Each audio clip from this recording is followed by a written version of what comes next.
El Festival Internacional de Cinema Gai i Lèsbic de Barcelona té aturada un any més a Terrassa. Ho farà durant 2 dies, dilluns 19 i dimarts 20 d'octubre al Cinema Club Catalunya.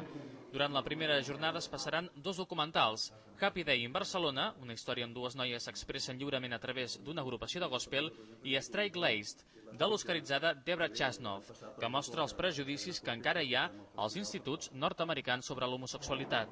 Uns prejudicis que també són aquí.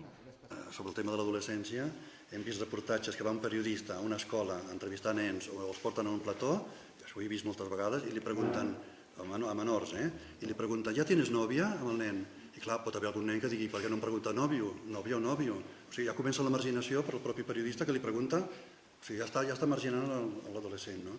I la ciutat de Terrassa, no des d'ara, sinó ja des de fa uns quants anys, n'és protagonista principal, valorada i tinguda en compte d'una forma molt clara en tots els àmbits. Som una ciutat activa en la tasca de visualització i de normalització del fet homosexual.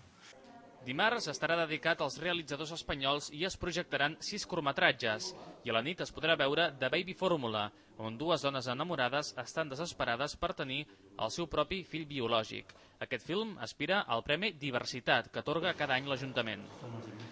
La 9a edició del Festival Internacional de Cinema Gai i Lèsbic de Barcelona està dedicada a com es viu l'homosexualitat a l'adolescència. Projectarà pel·lícules fins al 25 d'octubre a la Filmoteca de Catalunya. A més, de Terrassa també portarà projeccions a Castelldefels, Girona, Lleida i Tarragona. L'entrada al Cinema Club Catalunya per veure aquests films serà gratuïta.